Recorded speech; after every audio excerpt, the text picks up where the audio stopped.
What's up, everybody? Justin here, back with. I haven't done a show in a long time about this series of shows. Year in Wrestling, it's back. My Year in Wrestling Reloaded. Year in Wrestling Reloaded shows are back for the month of December. This is the Year in Wrestling Reloaded 1991. I covered 91 in my first year in wrestling videos. Check out that playlist. I have over 100, I believe over 100 videos in that playlist where I cover 1987, the year I became a fan and started watching. I cover 1987 to, I think, 2015.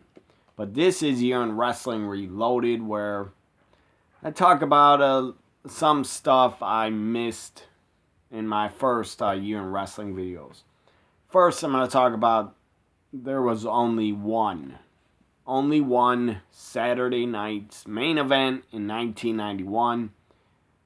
I don't believe I covered or reviewed any Saturday night main events. I don't think I reviewed any of them in my first Year in Wrestling videos.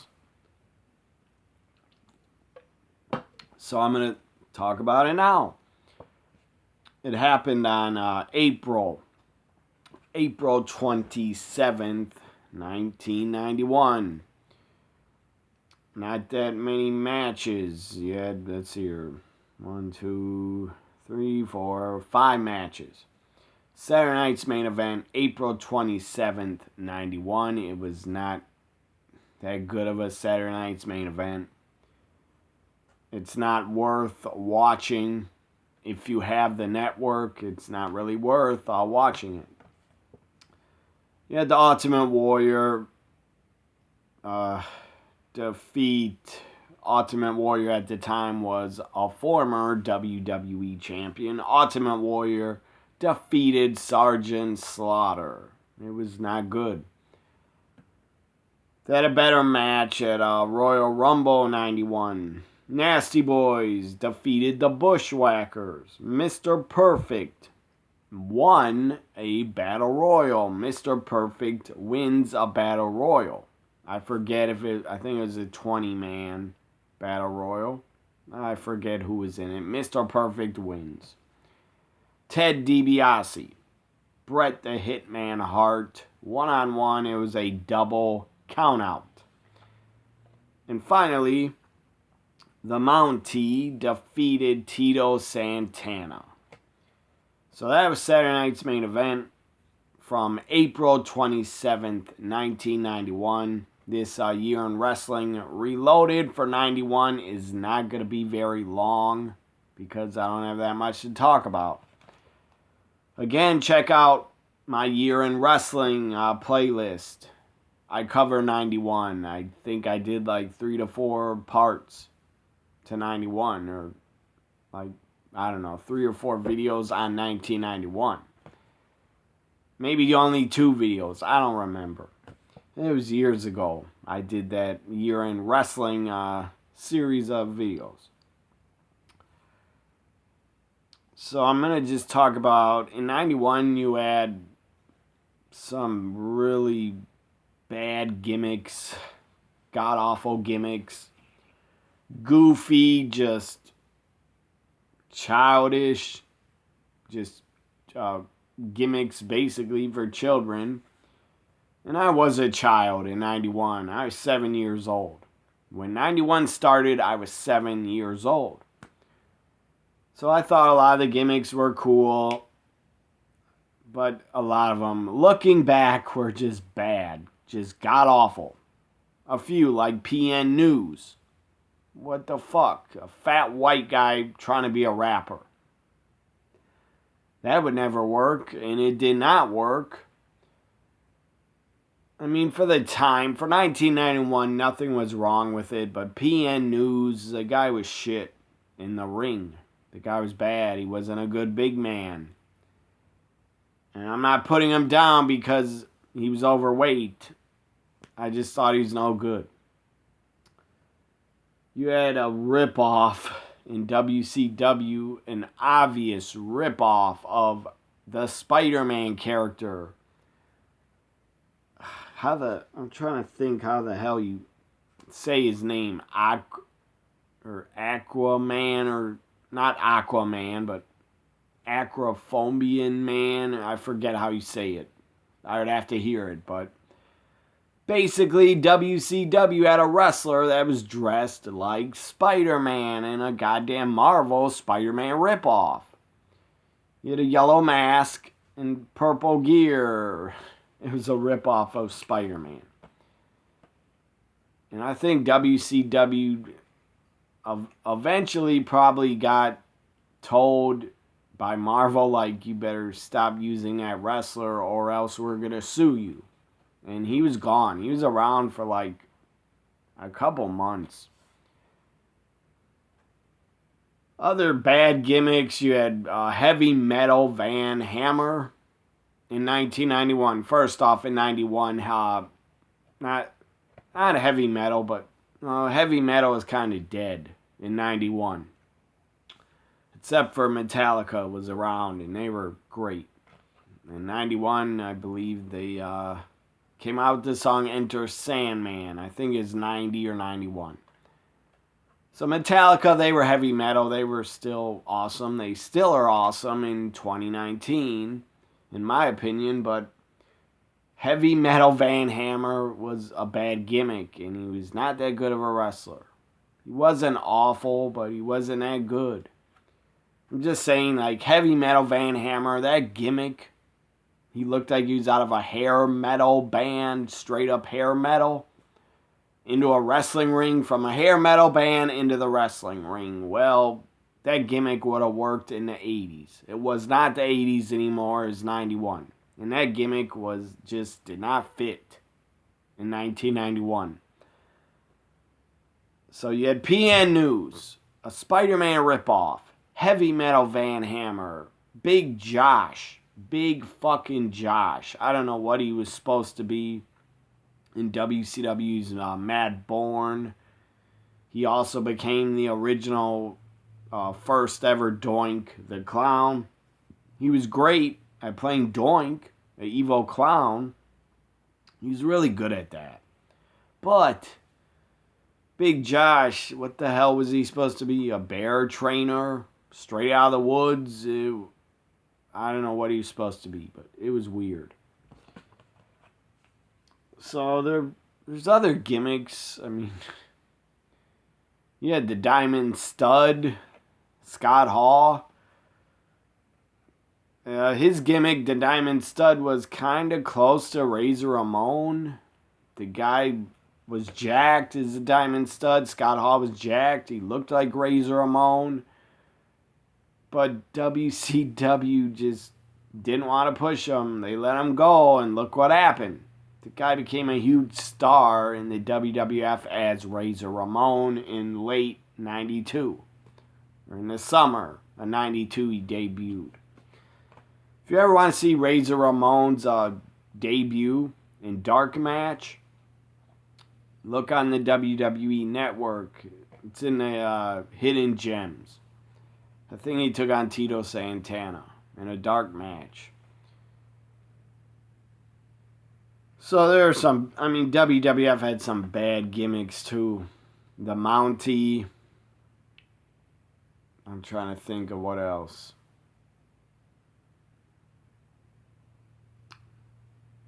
You had Ricky Steamboat as a dragon in 91. Breathing fire, that was a bit too much, over the top. There are other stupid gimmicks. My point is, WCW had some bad gimmicks in 91. WWF also did. Now let's talk about the good, or also the very bad, in WCW Elegante. Nothing against him. I'm sure he was a nice guy. The guy had his limitations. He couldn't do much because he was like fucking 7'7". Not his fault that he was a giant, but he couldn't do anything in the ring. The best thing he could do was probably a claw. That was it. He shouldn't have been around in 91. He was there too long.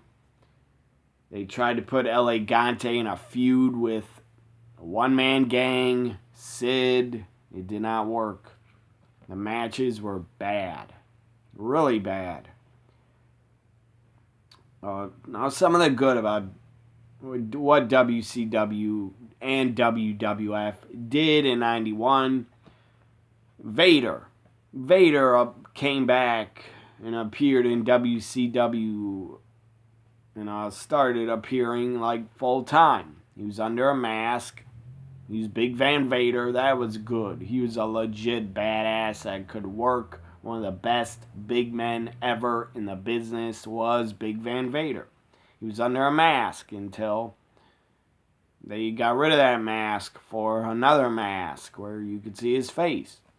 And that mask where you could see Vader's face, that was an awesome design. Really cool. It was a different look. It made him look intimidating as hell, like he could kick your ass and made you afraid of him, that mask. So you had Vader come back to WCW, I believe, full time at like, what was the pay-per-view? Wrestle War 91. Vader came back. Him and Stan Hansen just basically beat the fuck out of each other and were brawling. I think the match was like double disqualification or countout. You had Dusty Rhodes, the American Dream, if you will. He returned to WCW. I believe he became the head booker or head of creative, whatever it's called. He came back to run WCW. And he did some good stuff. He pushed Ron Simmons. He did other good stuff. But he came up with some dumb gimmicks like PN News, Johnny B. Bad, and other stuff. Oz. How could in 1991 you had Oz in WCW, Kevin Nash, dressed as a character out of The Wizard of Oz. The Great Oz. What the fuck was that shit? That was awful.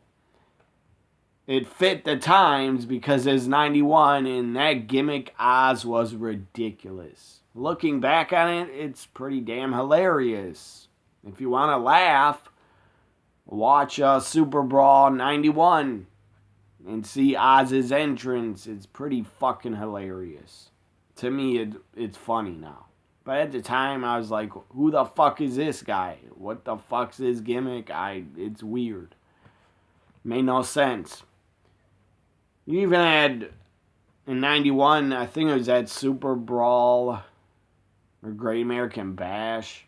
You had Oz make his entrance, but with a castle behind him. And you had, like, these actors on the stage with him. On the ramp, Dorothy, the Tin Man, the Scarecrow, and then Oz appears. What the hell? That was weird. But more good now. WCW. As I said, Dusty Rhodes came back at the January 91, maybe it was early February or late January 91. He came back at Clash of Champions. He was in Power. He was on commentary with JR. And anyways, Dusty was just at the Royal Rumble 91 in a tag match with his son. Or maybe it wasn't a tag match. Maybe it's Dustin Rhodes against $1 Million Man. I forget. But Dusty was like just at Royal Rumble 91. Or Dustin was. And Dusty was there with him. And then like 2-3 weeks later he's gone. Back in WCW. Now, by the way, Dusty always fit better in WCW. That was a fucking rib. That is a nasty, just god-awful rib on Dusty to put him in polka dots. That was not right. That was wrong, Vince. So more good. I'm going to talk about some really good events. If you have not seen them, watch them on the network in 91. These events were really, really, really good shows. Really good. Some were pay-per-views. And one was a Clash of Champions. If you can find it, it's not on the network, but it should be, is Wrestle Kingdom 91. It was called Starrcade 91. Starrcade in Japan. It was, I believe, a Wrestle Kingdom show from 91. At the Tokyo Dome, you had Sting against the Great Muta. Ric Flair against Fujinami for the NWA World title.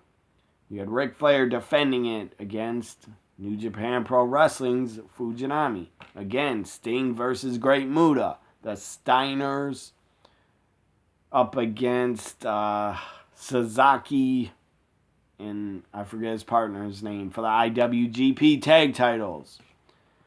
The Steiners won the IWGP tag titles. Really good event. Wrestle Kingdom 91. It was also called Starrcade 91. It was also called WCW Japan Super Show. I actually had it on VHS. I still have it on DVD now, but I had it on VHS and I copied it to a DVD. But anyways, that was a really good, fun show to watch. Wrestle Kingdom 91, Starrcade in Japan. That's what it's called. Wrestle War 91 was pretty good. The War Games match was good. It's worth watching. War Games 91. Super Brawl 91 was a good pay-per-view. You had Sting and Lex Luger against the Steiners for the tag titles. It was two babyface teams facing off. And it was awesome. Really good tag match. I get Lex was not a heel yet, but he kind of acted like one because no of the fans didn't really like him or cheer him in 91. Other great events, SummerSlam 91 I thought was great. You had Bret Hart win the IC title for the first time. You had a really good hot, I think it was opening match, a really hot 6-man tag that opened SummerSlam 91. You had the Macho Man and Elizabeth's wedding. That was awesome. You had The Undertaker and Jake the Snake basically do a run-in on the wedding party. That was pretty awesome. Where one of the gifts had a snake in it. I think it was a Cobra in one of the gift boxes for Elizabeth and Randy. Elizabeth falls down in her dress, like screaming because Jake the Snake was holding a damn King Cobra in front of her trying to scare her. And then Sid Justice, he jumped. In 91, Sid jumped from WCW to WWF. They called him Sid Justice.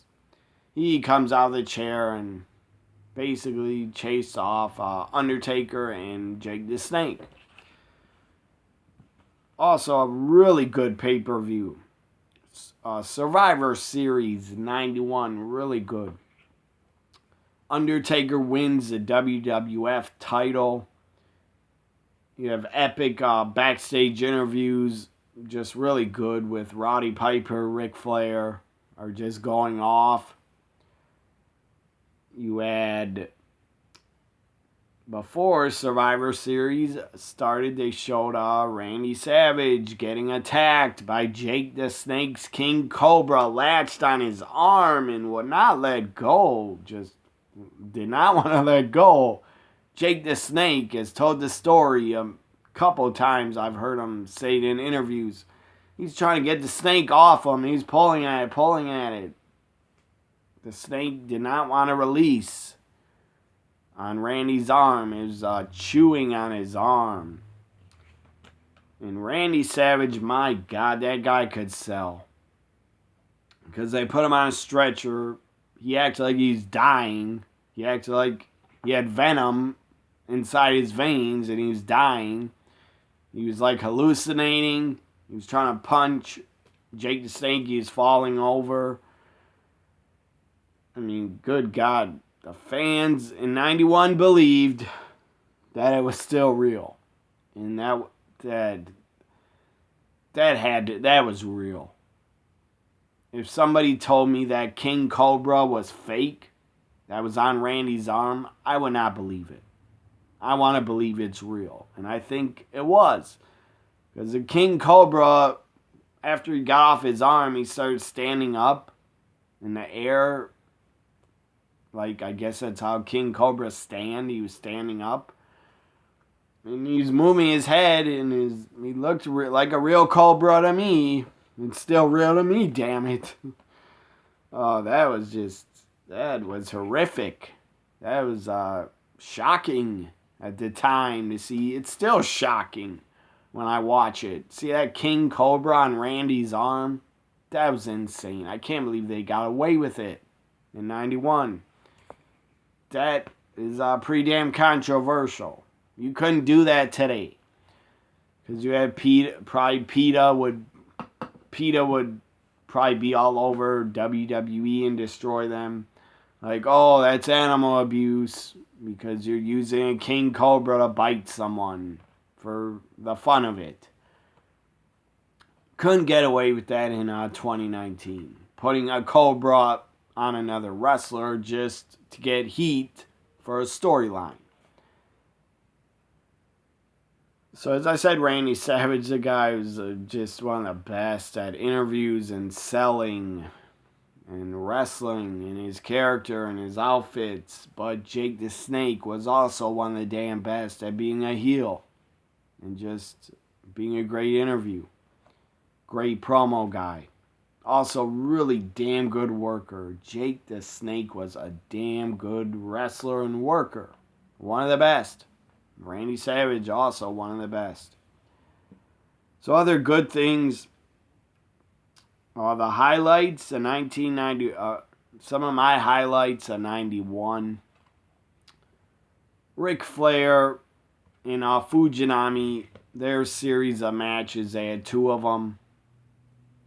They had one at the Tokyo Dome for Wrestle Kingdom, Starrcade in Japan. And they had another at Super Brawl 91, Ric Flair, Fujinami for the NWA title. Those matches were damn good. Really good.